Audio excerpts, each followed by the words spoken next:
For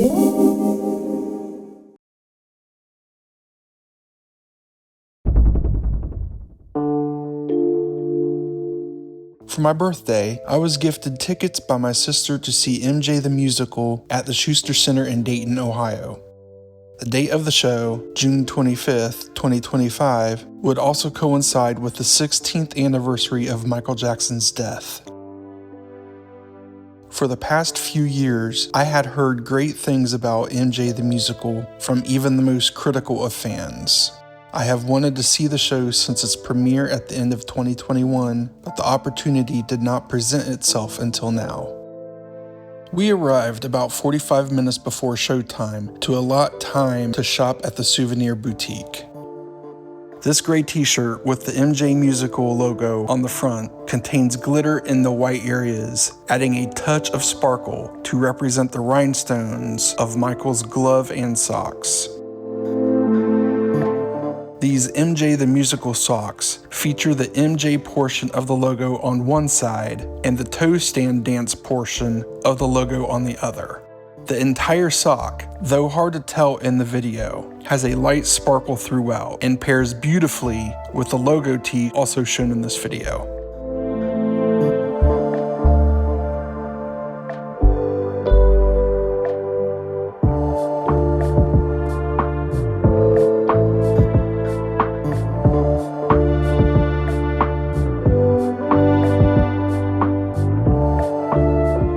The Souvenir Boutique had a few different pin offerings, including a 4-pack containing different Michael Jackson dance poses, and this one. I selected this lapel pin because not only was it significantly lower in price than the 4-pack, but it's also the only pin where the design itself was branded with MJ the Musical.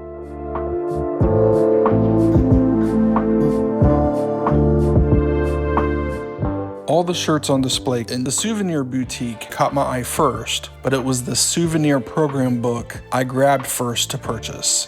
The book contains large, vibrant photos of MJ the Musical on Broadway, as well as cast information and production write-ups.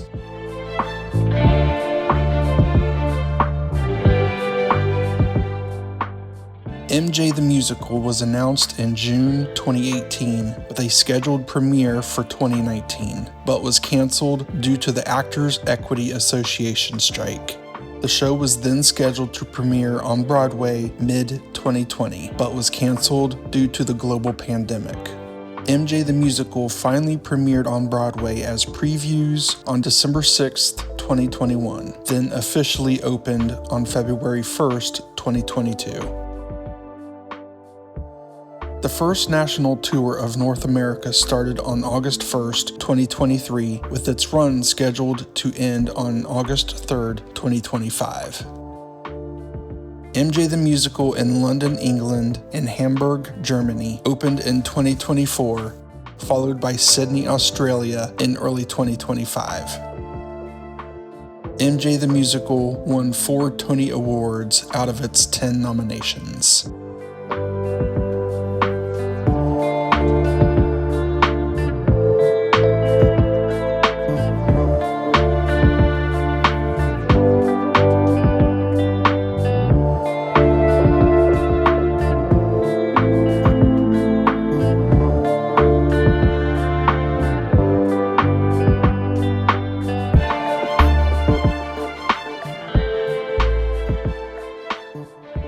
After making our purchases and grabbing some bottled water, we proceeded to our seats, E129 and E130 on the lower balcony. While filming the performance was strictly prohibited, here is its plot. The entirety of the performance is presented as a reporter named Rachel interviewing Michael during the creation of his Dangerous World Tour, which is set to begin in just 2 days. The interview reveals his life and career spanning inspirations, goals, achievements, and humanitarian efforts. And as a result, leads to Michael recounting memories from his childhood, teenage years, and young adulthood, which are all reenacted on stage, utilizing the numerous actors playing the part of Michael at various stages of his life. The reenacted memories show everything from the discipline and abuse by his father, Joseph, to the love and support he consistently received from his mother, Catherine. From Michael's financial situations to his dependency on pain medication stemming from the Pepsi commercial accident are all also reenacted. It reveals Michael's aspirations to leave the Jacksons group for a career in artistry independence, disappointments with his music not receiving enough airplay, his off-the-wall album not winning the top awards he was hoping for, both giving him drive to make an album so great it couldn't be ignored. That album would be Thriller, the biggest selling album of all time. It goes on chronicling the album's bad and dangerous and how he intends to make the Dangerous World Tour a tour like no other.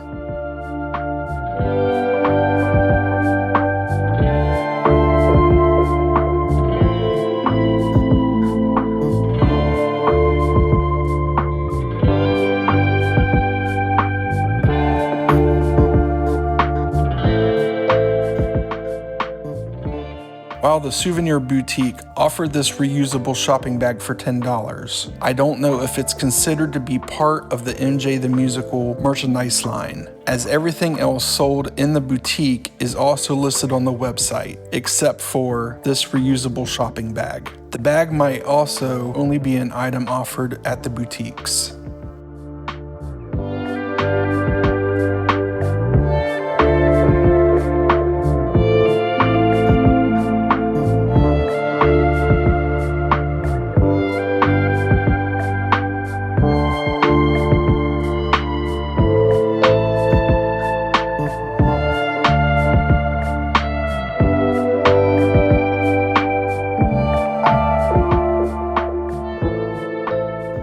If you attend any musical, you will be given a playbill for that specific show. Playbills contain information regarding the show you're seeing, including the cast and production team, bios, and musical numbers.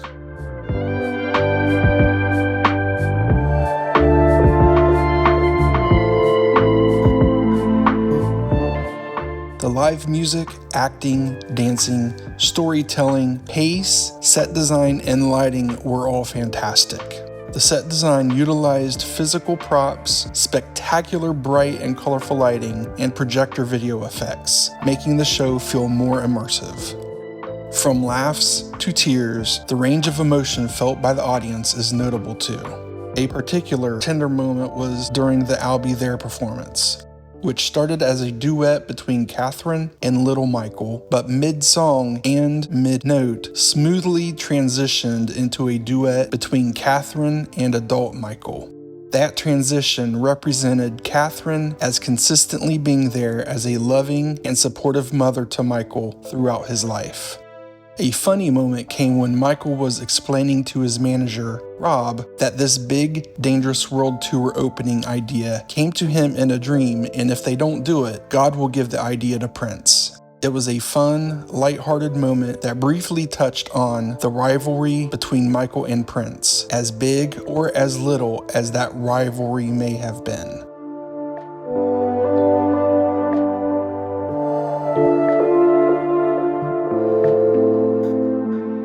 As I met up with my sister, she handed me this playbill from the Broadway production. Earlier in the month, a mutual friend of ours traveled to New York City and saw MJ the Musical on Broadway. She contacted him asking if he could pick up an extra playbill so it could be added to my collection, which he gladly obliged. I'm thankful to have very thoughtful relatives and friends, as they are always looking out to help contribute to my Michael Jackson collection.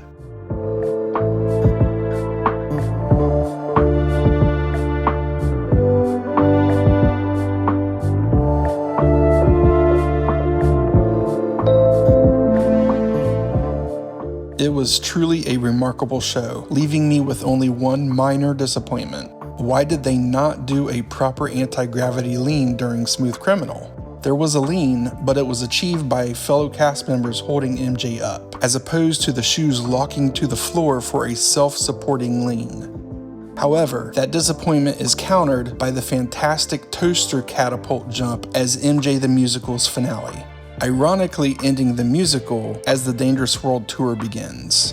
The simultaneous movement of the background and Michael's rotation after landing from the jump made it as if we, the audience, were moving around Michael. Some fans who love the show are critical of other things, like timelines not being accurate. Because musicals are a form of art, I think the creative team did a remarkable job putting everything together to provide as much of Michael's story as possible in a 2-hour, 20-minute show. Sometimes taking multiple separate events, merging them into one event to paint an overall picture of what happened. Additionally, taking songs from Michael's catalog out of its own timeline to use it in a different timeline to help tell a story of an event that occurred earlier or later than the recording was a nice creative move.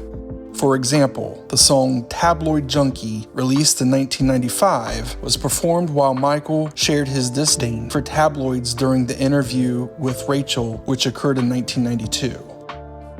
If you get the opportunity to see MJ the Musical, whether on Broadway or elsewhere, I absolutely recommend it. I believe MJ the Musical is a show that fans, both hardcore and general, and even non-fans will enjoy. After the musical is closed, I hope the estate of Michael Jackson brings the complete musical out on video, but I'm not holding my breath.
Have you seen MJ the Musical? What were your thoughts of the performances? And if you haven't, do you plan to?